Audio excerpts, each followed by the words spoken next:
Hey guys, it's the Sad Knight here, and we're back with another episode of The Legend of Vox Machina, the animated series by Critical Role, and today we're doing episodes 1 through 12, All Spells Breakdown, where we try to figure out all the spells that were seen in Season 1. The guidelines we're going to be using are pretty simple. Does the character have the spell in the original stream? Can the caster cast that spell at their current level? Can the caster cast that spell based off of their class? Does it match the spell's description? Are they concentrating on the spell? And did they use any verbal, semantic, or material components while casting the spell? The source material we're going to use is the Campaign 1 original streams. We're going to also use the Critical Role wiki, the D&D Beyond spell list and class list, and any of the critter comments that you wonderful commenters have posted down below that have given me some awesome suggestions and great things to think about over the course of this video. Spoiler warning, if you haven't seen any of the videos first, obviously watch them first before watching this video. And don't forget to like, comment, subscribe, and hit that bell. So, rule of thumb, characters will be classified as level 11 for the course of this season. The reason being is Episode 3, The Feast, is comparable to Episode 18, The Feast, which they were level 11 for, at the start of the Briarwood arc. Also, no character casts a spell higher than 6th level, which you need to be at least level 11 to cast. Pike Tricktool, level 11 Cleric, subclass War Domain, uses 14 spells over the course of this season. The first spell we see from Pike Tricktool is the first level spell Shield of Faith. Interestingly enough, in this scene, it is being upticked to a higher level, which the spell cannot normally do. The next first level spell we see is Cure Wounds, where she is healing Grog's injuries. Next we have Healing Word, where she reaches out from a distance and heals Grog while he's under acid. The next first level spell we see is Detect Magic, as she opens her eyes to see many different magical items strewn about the room. The next spell we see from her is the spell Guiding Bolt, as she shoots Divine Lightning at Silas. Next we see the first level spell Detect Evil and Good, where she detects the presence of Orthax, the demon. Next we see the second level spell Spiritual Weapon, as she conjures her Mace of Disruption into her hand for combat. This is the second level spell Prayer of Healing, where we see her holding onto her religious symbol and targeting multiple people with healing magic while they try to figure a way to get inside. Next we have the level 3 Crusader's Mantle spell, where you can see the villagers receiving radiant damage from being within the proximity of Pike Tricktool. I originally overlooked this because this is a paladin spell, but thanks to you guys in the comments, you reminded me that because she is a war cleric, she has access to the spell as well, and it is on her list. This spell is the third level spell Searing Light, where she shoots a beam of light from her hand. Interestingly enough, this is actually not a D&D spell, but a Pathfinder spell. The game originally started as a Pathfinder game when it was a home game, and became a 5th edition D&D game when it transferred over to being a stream game. Some of the spells and abilities still remained in Campaign 1 to the end. Next we have the 5th level spell Greater Restoration, where she heals Scanlan's necrotic damage. We have the 5th level spell Commune, where she prays to speak with the Everlight and enters a spiritual plane of existence to talk to her god. Next we have the 5th level spell Holy Weapon. I originally thought this might be a magical weapon, but you can see light emanating from it onto Grog's face, and it prevented Silas from regenerating, which is an example of a holy weapon hitting a vampire. Finally, we have the 9th level spell Astral Projection, which wasn't cast by Pike, but actually cast by the Everlight as a DM narrative to bring her to help her friends. As the player Ashley Johnson was not available to make all the games because she was recording a TV series at the time in a different state, she would only be available for the games once in a while or on stream through Skype. However, because the DM didn't want to have an explanation of back and forth why she was constantly able to show up and disappear and make it complicated, he made the simple idea of just having her god spectrally bring her there when needed. Scanlan Shorthall, the level 11 bard, subclass College of Lore, is seen using 8 spells over the course of this series, and some honorable mentions. The first spell of Scanlan's we're going to go over is the Cantrip Mage Hand, which we see in this scene right here as he uses it to test if he's outside of the anti-magic zone. And in a previous scene we see him use it to assist with his lute playing as he stands on his Bigby's hand to stay out of acid.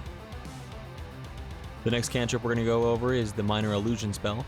Originally I thought this might be Prestidigitation, but the comment section let me know that Prestidigitation has a 10-foot radius, and Minor Illusion can also make sound effects at a 30-foot radius, and I do agree with them, it does look like it's a 30-foot radius. Next we see the first level spell Healing Word, used by Scanlan Shorthall to infuse his magic into the healing components used for Keyleth's healing spells. Now some people thought that this might be Bardic Inspiration, but Bardic Inspiration usually targets a creature and not the material components. Also, Scanlan Shorthall actually does have Healing Word on his spell list. Next we see the first level spell Shield.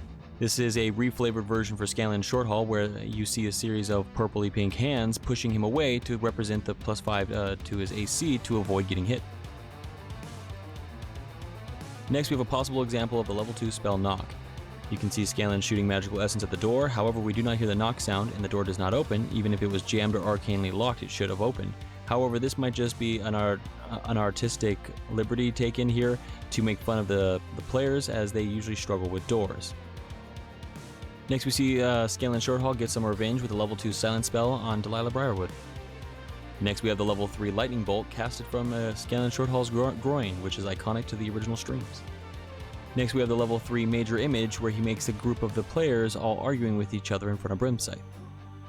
Finally, we have the most iconic spell by Scanlan Shorthall, his level 5 spell, Bigby's Hand. In this scene, we actually get to see a couple different features of the Bigby's Hand, including the fact that it can deal damage, and it actually is destroyed here by Vegmire, as it has an HP pool as well. We have a couple honorable mentions in Scanlan's category with the potions that he used, including the Potion of Blink, a 3rd level spell, where he bounces around the room. The Potion of Diminution, which uses the 2nd level spell Enlarge/Reduce, but only using the Reduce side of the ability. And finally, we have the Potion of Fire Breathing, very similar to the level 2 spell Dragon's Breath, but only focusing on one type of damage, fire, instead of having the choice of multiple. This is a common potion used in D&D. Finally, we have the Scroll of Polymorph, a 4th level spell where he uses it to transform into his iconic Triceratops. We also get to see a nod to memorizing spells, as he makes a mention of it in this episode. Shaun Gilmore, minimum level 13, class Sorcerer, subclass Runechild, produces 4 spells over the course of the series that I could determine.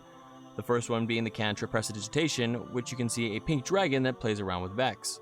The second one is the 1st level spell Unseen Servant, where a blue spectral ghost brings a drink to Gilmore, and right afterwards, Vex clearly glances over at it when it flies away, possibly indicating that he actually couldn't see anything but the tray. The third spell is the 2nd level spell Wristpocket, which is a spell produced by Matt Mercer, in which one flicks one's wrist and produces or hides a small object within a pocket dimension.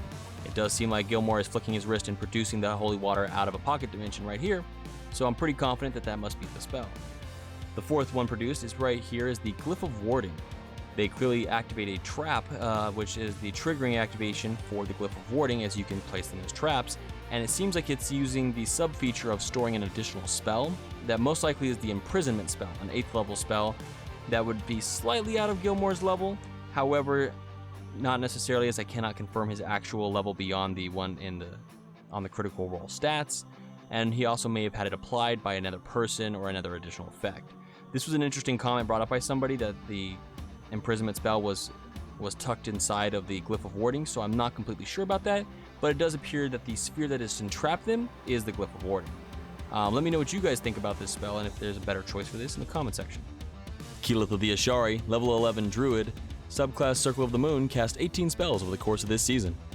The first spell we see Keyleth cast is the Cantrip Druidcraft, where we see her crafting many beautiful flowers throughout multiple scenes in the series. The next spell we see Keyleth cast is the Cantrip Bonfire. Interestingly enough, we see a burn out of control here for a brief second, and then Vex takes damage, which is an example of failing his dex save, which happens to anybody who's too close when a bonfire is created. The next spell we see is the Cantrip Gust. This also could have been the 2nd level Gust of Wind spell, as Gust pushes an enemy 5 feet away and Gust of Wind pushes them 15 feet away. However, the only difference that I was able to determine in these scenes, since I can't tell the distance that they were moved, was by whether or not she was using this spell instantaneously or as a concentration. As such, this spell is most likely the Cantrip Gust. Next we have the spell Cantrip Infestation. This is another one where it could have also been a higher level spell Plague of Insects. However, the only way I can determine the difference between these spells, as they are very similar in description and there is no major imagery that I can tell the actual shape and design of the insects, was based off of concentration or instantaneous cast, and it appears that she is possibly not concentrating the spell, so I'm going with Cantrip Infestation. Next we have the 1st level spell Entangle, which restrains the enemy with a series of vines. In this scene right here, we see Silas able to break free with his strength saving throw. Next we have the 1st level spell Cure Wounds. In this particular scene, we see the healing material components that Keyleth uses for her healing spells. However, in this scene, she doesn't appear to imbue it with magic, so this might just be a medicine check. However, this is similar to how she performs the Cure Wounds spell in the comic books. In the adjacent scene, we see her attempting to heal a character again. However, this one is the most suspect, as this one does appear to be more like a Revivify than a Cure Wounds. However, of course, druids cannot cast Revivify, and we do not see a diamond used in the material components, and Matt Mercer was well known for putting a sense of drama and speculation on whether a character was properly healed and revived. So this might have just been a narrative moment of messing with the audience when it came to this heal, and this was just to cure wounds. Next, we see the level 2 spell Heat Metal, where Keyleth attempts to heat the lock to cause it to melt, but instead lights Scanlan on fire. Next, we see the level 2 spell Skywrite, where she puts the De Rolo's family crest in the sky to let everyone know that they are back and to start the rebellion. Next, we see the level 3 spell Speak with Plants, where Keyleth is over here asking information to a tree, making everyone think that she's crazy.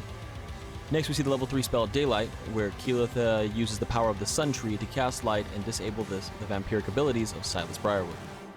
Next, we have an example of the level 3 spell Call Lightning. Also in this moment, Keyleth is performing hand gestures just like Marisha did in the original streams. Next, we have the 4th level spell Ice Storm. We can see here that this is an example of Keyleth also performing the same hand gestures that Marisha Murray did in the original stream. Also, a lot of people thought this might be Cone of Cold. I do agree that the spell does seem narratively similar to Cone of Cold as well. However, that spell is a wizard spell and druids cannot cast it. The 4th level spell Ice Storm can be casted by Keyleth as it is on her spell list, and it is a druid spell, and they do form similar functions in this narrative moment. The area becomes restrained, the enemies become restrained, and the environment becomes difficult terrain. However, it's more like a Todoroki ice blast more than anything at the very end, and so these are most likely artistic liberties and are harder to determine from there. The direction of where the spell is casted is from her hand instead of focal pointed from the sky, which is the other narrative's change in comparison to Cone of Cold, which is actually casted from the hand. So I do agree that there is similarities, but since this is the one closest to Keyleth's actual spells, this is the one I went with. Next, we have the 4th level spell Dominate Beasts. In this moment, you see her eyes glow and she acts like a savage animal. In return, you see the actual animal that she is targeting's eyes glow green as well and backs off in a whimpering manner, showing that it failed its wisdom save to be controlled by Keyleth. Next, we have the 5th level spell Commune with Nature, where she communes with the Sun Tree for the first time and finds out about the sickness below its roots. Next, we have the 6th level spell, Bones of the Earth. Originally, I thought this might have been Move Earth, which can produce a pillar up to 20 feet tall, but Bones of the Earth produces a pillar up to 30 feet tall and actually can protect people with its own AC and health pool. On top of that, when you compare the room that they are in to Grog, who's about 8 feet tall, the rooms, each floor seems to be about twice the size of Grog, so it is most likely a 40-foot tall building, in which case the 30-foot tall pillar would actually reach the 2nd floor better than the Move Earth at 20 feet. Next, we have the 6th level spell Wall of Thorns, where Keyleth uses this wall to protect Pike from Silas. Next, we have the 6th level spell Sunbeam, which iconically in the original stream was the exact attack she used to kill Silas in this moment. Here we have the 6th level spell Transport via Plants, where she opens up a portal through the Sun Tree, which is what she commonly did during the original streams. Professor Byron Anders, minimal level, level 9. However, this does seem kind of low for the season, so it may be higher than this. His class is Bard and his subclass is unknown. He produces 2 spells over the course of this season, the first one being the 5th level spell Animate Object, which can be seen during this scene where he animates 3 suits of armor, and the second one is the 5th level spell Dominate Person. Now, some people have suggested that the 6th level Mass Suggestion is the spell he cast. However, on his spell sheet on the Critical Role wiki, it does say that he has Dominate Person and not Mass Suggestion. Although they could have easily have changed it over the course of this episode, it may also just be the design team taking artistic liberties as they have done with the examples having an uptick to Shield of Faith, which can't be upticked in general. So it may just be some weird uptick, artistic licensing. It may just be an actual switch of the spell. Let me know what you guys think, of course, in the comment section. Lady Delilah Briarwood, minimal level, level 17, class Wizard, subclass Necromancer, cast 10 spells over the course of this season. The first spell we're going to go over is the 1st level spell Shield, which Delilah uses here to protect herself while trying to summon the Whisper one. Some of the attacks do reach her though, as they surpass the AC bonus that she's receiving from the Shield spell, and this spell was confirmed during the watch party. Next, we have the 1st level spell Witch Bolt, which you can see with this dark-like energy of lightning bolts attacking Scanlan. Scanlan is silenced in this moment, so his turns are being skipped, and it's going back to Delilah's turn, in which case she can reactivate Witch Bolt at the beginning of each of her turns to strike him again, which we see in this scene as she shoots multiple bolts at him in a row. I know a lot of people thought this might be Eldritch Blast, however, of course, she's not a warlock but a wizard and does not have access to Eldritch Blast on her original spell list, although narrative changes could have altered this. Next we have the first level spell Thunderwave. As of the spell's description, it is a wave of energy that pushes the opponents 15 feet away, and we hear the screeching of birds, which could be a stylized rechange of the thunder cracking sound that is released by this spell. So since it has a wave of energy, pushes the enemy 15 feet away, and has a loud booming sound of some sort, it reaches the narrative description needed to be classified as Thunderwave. Next we have the second level spell Misty Step, where Delilah uses this to get from the balcony to the ground without hurting herself. Next we have the second level spell Silence, where Delilah disables Scanlan's ability to cast spells by stopping him from making sound. Next we have the third level spell Animate Dead, which is of course in this moment upticked beyond a normal limit, as she produces not only multiple zombies but an entire army of zombies instead. Next we have the third level spell Counterspell, which we can see redirecting the spell Infestation back at its sender. Traditionally, counterspells dissipate spells and not resend them back to their wielders, however this could just be a narrative change. Next we have the fifth level spell Telekinesis, where you can see Delilah pushing Rebel on top of Pike. Also in a previous scene we see her pull Cassandra forward using the same spell. Next we have the seventh level spell Finger of Death. In the original stream scene this was actually used to attack Vex and not Keyleth, but is the exact same spell used in this moment. It also produces necrotic damage and nearly kills the character just like it did to Vex in the original. Next we have what I believe is an 8th level spell, Create Greater Undead. This is a Pathfinder spell that if your spellcasting level is high enough, which Delilah's is, you can actually summon Wraiths, which are the exact creatures that were confirmed in the watch party that attack the players right after this scene. Lady Vexalia, level 11 Ranger, subclass Beastmaster, casts one spell over the course of this series, and that is the level 3 Conjure Barrage, which states that if you fire a piece of ammunition into the air to create a cone of identical weapons that shoots forward and then disappears. In this scene, we see that she shoots one arrow and produces two with a cone-like aura around them. This one's an honorable mention with Percival, Frederickstein, von Musel, Kowalski, De Rolo III, who is a level 11 fighter gunslinger who possibly produces two spells over the course of this season. The first one being the first level minor illusion spell, which he does not cast, but is actually a byproduct of Orthax, his demon patron, who at the end of this series is removed from his body. However, he does take the Magic Initiative subclass Warlock feature and does get the ability Minor Illusion after level 11 when he becomes level 12. During the course of this, whenever Matt takes over narrative control over the smoke produced from his body, this was Orthax, but later on, there's moments when Orthax is clearly gone and Taliesin takes control of the narrative of producing the smoke. There's a specific scene in mind that I have for this, however I will not mention it due to spoilers, but anytime that Percival after this season produces the smoke, it will most likely be the first level spell Minor Illusion. So this is just an honorable mention as it is not actually cast in this season, but we will most likely see it being cast in the next season. The second one being is his Hex ability. This was very interesting. The first level Hex was a suggestion from a commenter who said that when his eyes changed to demon form, this might be an example of him activating the Hex on his target. Sadly, there is no indication that the target has any magic attached to them which would have helped reinforce this, or any way of seeing any necrotic damage being produced as the target is being attacked by Percival. So sadly, this is probably not Hex. However, I thought the comment deserved being mentioned as it was a pretty cool comment about how an activation of Hex could look. So as this is probably not Hex, this is just an honorable mention of how Hex could be activated. Let me know what you guys think about Percival's spells and if we'll see them activated in the Season 2, or if we saw them activated in Season 1 and I might be overlooking it, in the comment section below. Hey guys, it's the Sad Night again, and I just wanted to say thank you guys for getting us to 1,000 subscribers and beyond. You guys have had such wonderful comments and have brought great points up that I've used to actually change some of my opinions on some of these spells in the video. On top of the fact, only a few of these spells were confirmed by the watch party and all the rest are speculation, so if you disagree, I'd love to hear what you guys think it is in the comment section below. Thank you guys so much, and I hope to see you guys again in the next video.